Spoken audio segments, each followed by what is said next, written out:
Good morning. We are pleased to welcome four-time PGA Tour winner Gary Woodland, as well as PGA Tour Commissioner Jay Monahan for a special presentation. We'll start with a few remarks from Commissioner Monahan and then start our Q&A portion with Gary. I'll turn it over to you, Commissioner. Thank you, Allie. Good morning to all of you. It's an honor to be here at the Cognizant Classic at Palm Beach to make a special presentation today. On behalf of the PGA Tour and the entire golf community, I'm pleased to present Gary Woodland with the PGA Tour Courage Award. The PGA Tour Courage Award is not presented annually. It's reserved for special individuals who face exceptional and extraordinary circumstances. Gary Woodland is the seventh recipient in the award's history. Gary's journey is well documented. He has bravely shared his story that led to brain surgery in September of 2023. He's overcome so many challenges, which is nothing short of miraculous. He continues to manage symptoms associated with his initial diagnosis while competing very well at the highest level of professional golf. Gary Woodland is a constant inspiration to us all. He's an inspiration to his family. He's an inspiration to his friends. He's an inspiration to his peers. In that regard, I'd say it's hard to find a player on the PGA Tour that's more admired and more respected. And he's an inspiration to organizations and individuals and families impacted through organizations like Folds of Honor. Please join me in recognizing Gary Woodland, recipient of the PGA Tour's Courage Award.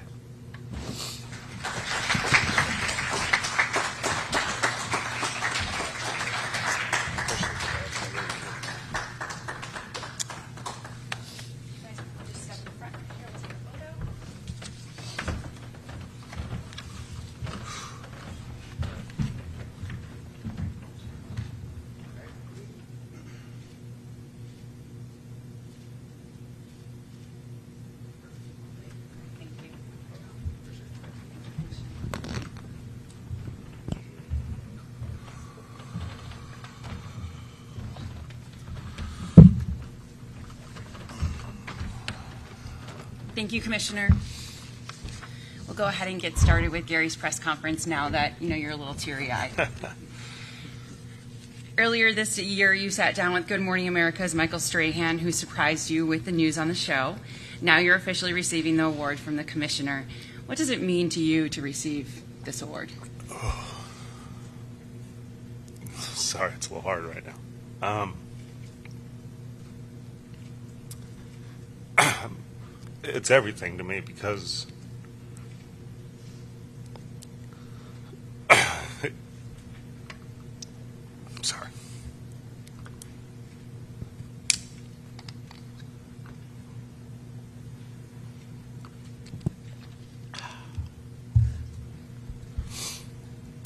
It's been a hard journey for me. The last couple of years has been really hard. And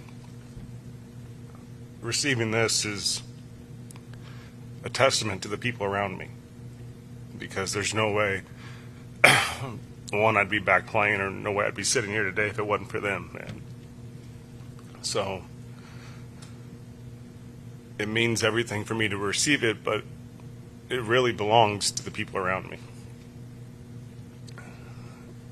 And it's been hard for me to share my journey, but I've done it for the sole purpose of trying to help people, because I am blessed with amazing family and my team around me, and even the golf world. I mean, from the tour, players, caddies, to you guys, the love and support I've had has been amazing. And it pains me to think that somebody's out there going through something and doesn't have that much support. And hopefully they can see me or see my story and realize that I battle it every day too. And they can see me and say, if that guy can do it, I can do it. And I'm very blessed to have my family and my team and the golf world behind me. And this award is for all of them.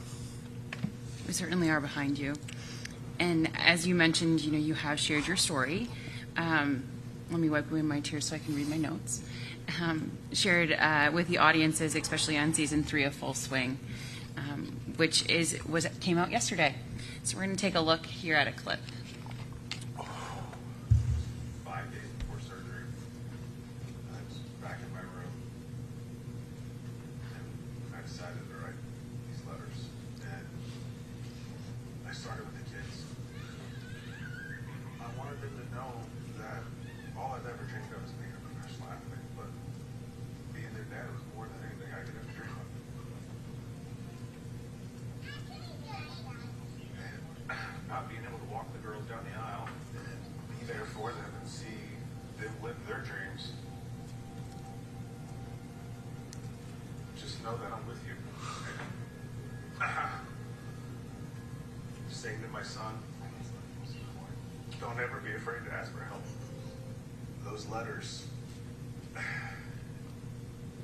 were the hardest thing I've ever done. Thank you for sharing your story. The Courage Award comes with a $25,000 donation, and you've chosen Champions Charities as an organization helping fund research and support patients with brain tumors, brain disease, and brain trauma. You and your wife, Gabby, have also committed to matching that donation, so thank you. Why did you choose Champion Charities? I had the honor this year of playing with Harris Barton at Pebble Beach. He was my amateur partner there this year at AT&T.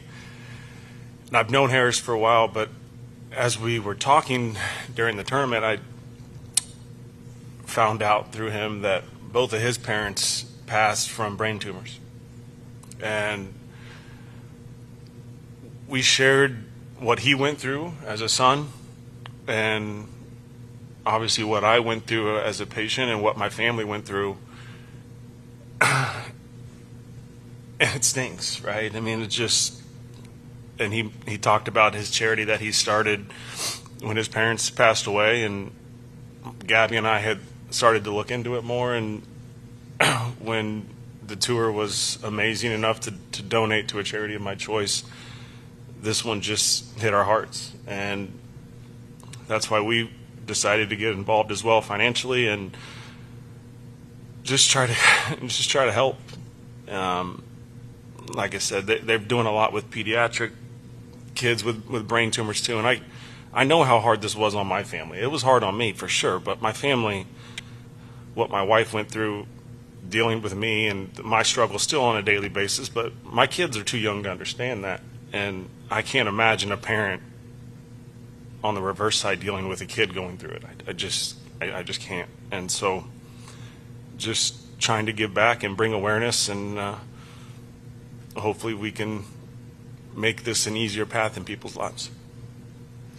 Gary, you currently sit number 73 in the FedEx Cup, a great position. As your last year on the tournament winner's exemption, how do you approach this season as you continue to navigate the health challenges with the pressure to keep your card as well? Yeah, at the end of the day, I'm fighting, right? The last thing I'm gonna let this do is let this thing in my head stop my dreams, and that's why I fight every day. I want to be there for my kids and my family, but I want to chase my dreams too. I got a lot of dreams out here, and I'm starting to understand what I need to do every day to function in life. But the things I'm doing to help with my brain are also helping me play golf, and I'm knocking on the door. I know my game's close, it's coming, and I'm going to keep knocking on that door until I bust through, and then we'll see what happens. But I got big goals and big dreams, and I'm starting to see signs of my game getting to where I want it to be. So I'm excited for the rest of this year for sure. We're excited as well. We'll go ahead and open it up for questions. Hey, Tom D'Angelo, Palm Beach Post. Congratulations, Gary. Thanks, Tom. Gary, when we spoke a year ago, you spoke to everybody a year ago when you were just so gracious of sharing your story.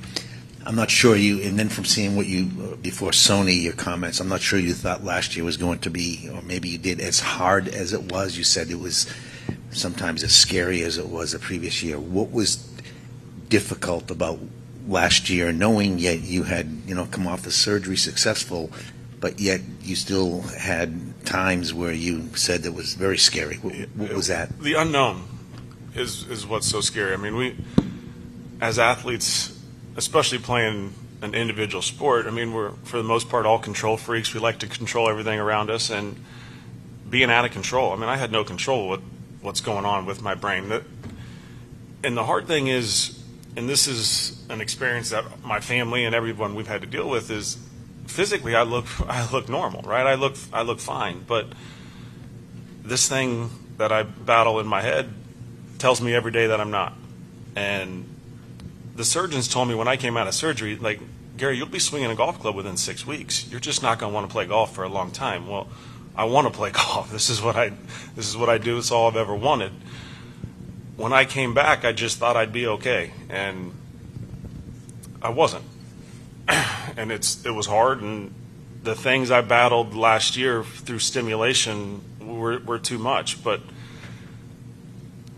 I played, and I'm proud of myself for playing. It would have been easy for me to take a medical. It would have been easy for me not to play.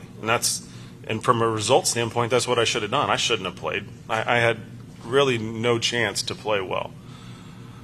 But I learned so much. And if I wouldn't have played last year, there's no way I would be sitting here today as optimistic about my game as I am, because I understood what hurts me and what doesn't. I understand what I have to do now before I get out of bed, the breath work and everything I have to do to give myself the endurance to withstand what I'm going to face that day. And I didn't know that last year. And the stimulation of playing, I mean, there's a lot that goes into just showing up and playing golf tournaments. I mean, we got a lot of things to do each week. It's not just showing up and playing Thursday through Sunday. And you play multiple weeks. You throw major championships in there. You throw tournaments in there with a lot of stimulation. My brain couldn't handle it, and I didn't understand that. And the scary part for me was, is this what it's going to be like the rest of my life? And I'm blessed that my wife is such a stud. From early on in the year, I think she just let me vent and let me cry and let me tell her everything that was going on. And then it got to a point of the year, it was like, well, what's the solution? Like, it's one thing to sit there and complain, but when you sit there and complain and I'm venting, if you don't have a solution, it's going to keep spiraling and it's going to get worse. And so every day I'd call if I was towards the end of the year and I was crying or whatever, well, what are we going to do to get better? And so it was amazing because she let me vent, but then it was, let's start focusing on what we have to do. And that's when we started flying around. We started meeting with specialists. We started finding techniques that I can do on a daily basis to target this specific part in my brain that give me the endurance to function each day. And now I have hope. Every day I get up, I know I have a lot of work ahead of me that day, but I know I can function. I know I can spend time with my kids now. I don't have to leave the room when my kids get excited. I'm getting my life back. And I credit my wife to forcing me to find solutions. She let me complain for a little bit each day, and then it was time to move on and find what's the answer. And that's something I'll live with for the rest of my life. She'll let me vent and complain, but then it's finding answers to make this better, because complaining does nothing. Also, if I may, how much is golf, I don't know if it's the distraction, but just being able to get out on a course, and because like you said, you need to concentrate when you're playing, hitting a golf ball. Does it allow you to just, okay, everything's normal as it can be right now, and not think about anything else? It's hard because I'm trying not to think about anything. So I've given more responsibility to my caddies and my caddy and my team to make my life easier. But the one thing about golf is, and I've said this, I don't think I realized how much I love this game.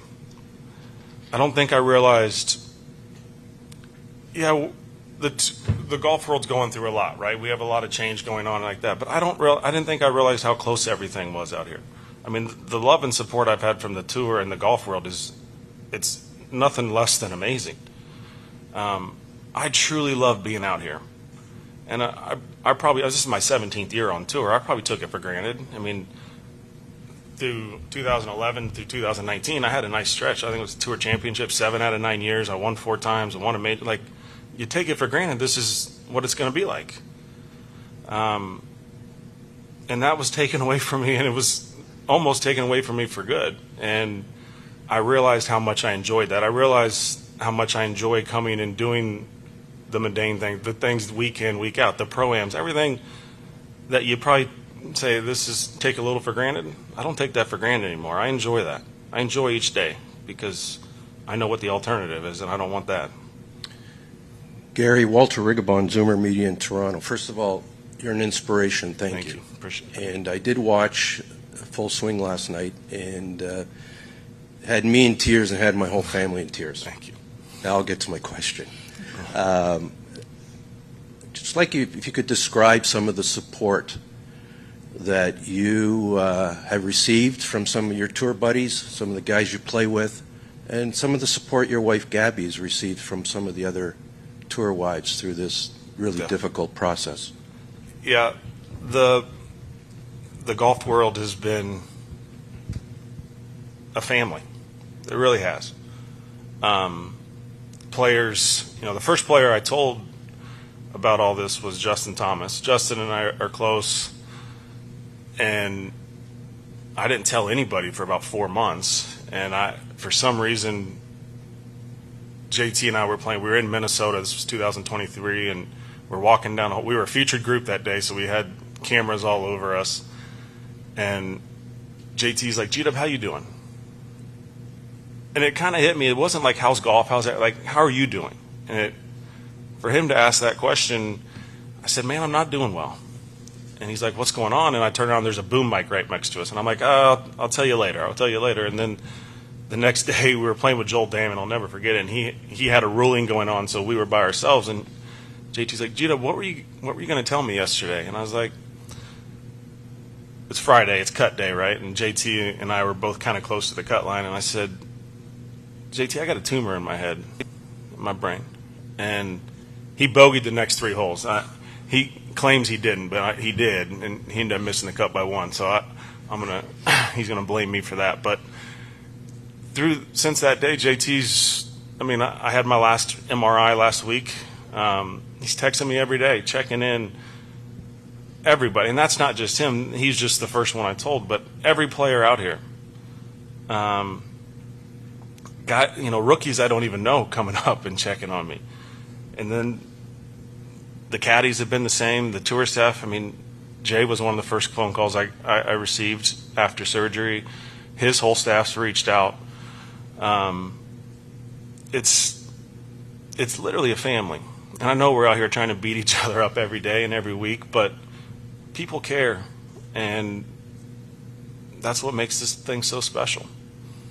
My wife, I can't say enough about what she's done. She's had it harder than I have because she's in it every day with the 3 kids and then trying to battle me every day and make sure that I can get out and function. It's I feel for her more than I definitely feel for myself and feel for anything else. She's the stud of everything.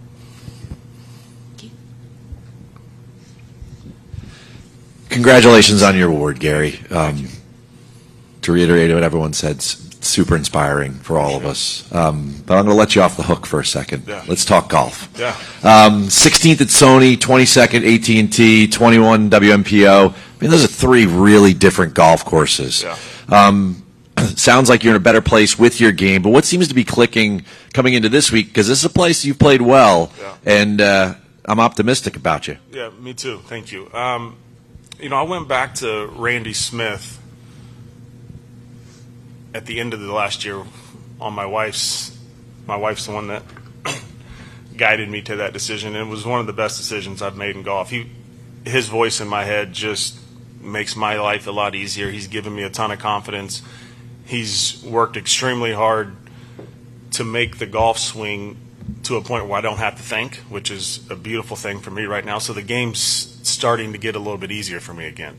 I'm starting to regain the confidence that I lost for, a couple years of battling through things. So I'm starting to see shots again. I'm starting to be able to work the golf ball like I have for a long time, and that's why I can go to different golf courses and be successful, because I'm able to see shots again. I'm not thinking about my head. I'm actually thinking about the golf course and the golf shots I need to hit.